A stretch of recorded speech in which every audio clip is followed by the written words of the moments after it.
కాంగ్రెస్ ప్రభుత్వం ప్రకటించిన 6 గ్యారెంటీలను అమలు చేయడం అసాధ్యమని ఎమ్మెల్యే తలసాని శ్రీనివాస్ యాదవ్ అన్నారు. ఆచరణ సాధ్యం కాని హామీలను ఇచ్చి అధికారంలోకి వచ్చారని వాటిని అమలు చేసి కాంగ్రెస్ చిత్తశుద్ధిని చాటుకోవాలని చెప్పారు. ప్రజలకు మేలు చేసే కార్యక్రమాలకు తాము ఎల్లప్పుడూ సహకరిస్తామని తెలిపారు.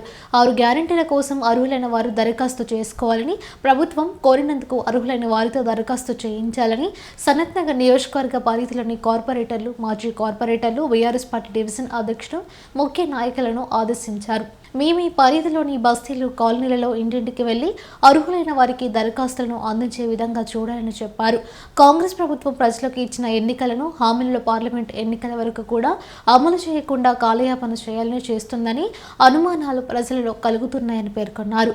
ఇచ్చిన హామీలను అమలు చేయకుంటే ప్రజలే ప్రభుత్వాన్ని నిలదీస్తారని అన్నారు.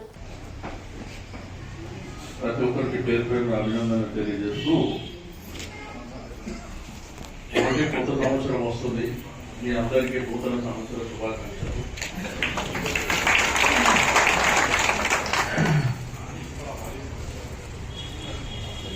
అయితే దీంట్లో ప్రధానంగా ఏంటంటే ఒక 2-3 అంశాలు దీంతో మాట్లాడాలనే ఉద్దేశంతో,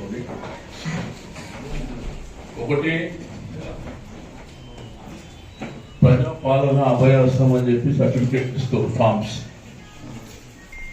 దీని ఏంటంటే మన డివిజన్ అధ్యక్షులు కానీ, మన కార్పొరేటర్లు, మన నాయకులు, మన మాజీ కార్పొరేటర్లు, యువకులు దీన్ని ఏంటంటే ప్రతి ఒక్కళ్ళు ఇంటింటికి ఫస్ట్ ఫిలప్ చేయమని చెప్పాలి.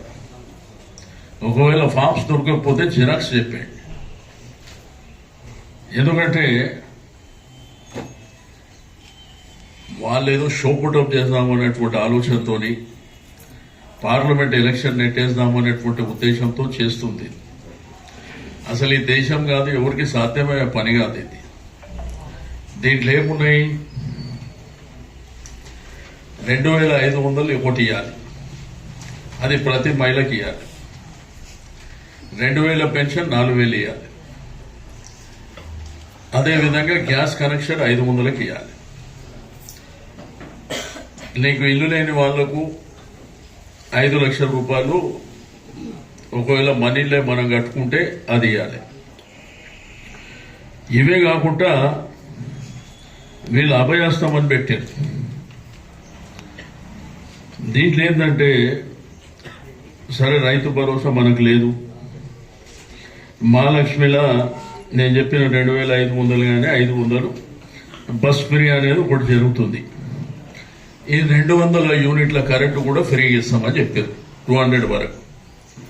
అయితే దీన్ని ఏంటంటే మీటర్ రీడింగ్ అది కూడా మనోళ్ళకి అందరికీ చెప్పి మన మీటర్ రీడింగ్ ఎంత ఉంది, ఎంతవరకు ఇది వస్తుంది అనేటువంటిది. ఈ రెండవది కొత్త రేషన్ కార్డు. ఈ కొత్త రేషన్ కార్డు కూడా ఇస్తామంటూ. అయితే దీంట్లో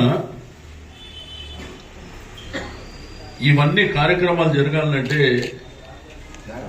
ఇది సాధ్యం కాని పని. కానీ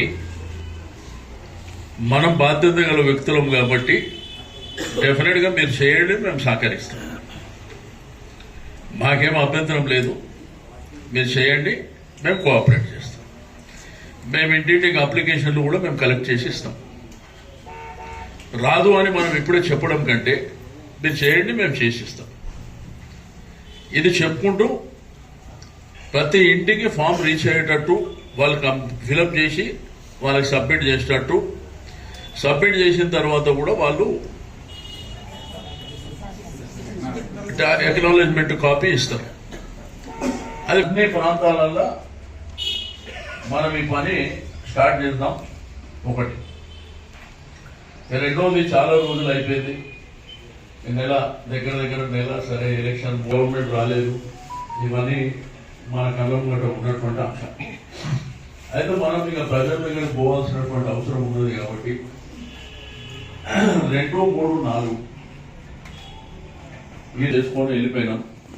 అట్లా కాకుండా బస్తీలు తిరుగుదాం. ఆఫీసర్స్ కూడా రమ్మంటాం, వచ్చే వాళ్ళు వస్తారు, రాని వాళ్ళు రారు.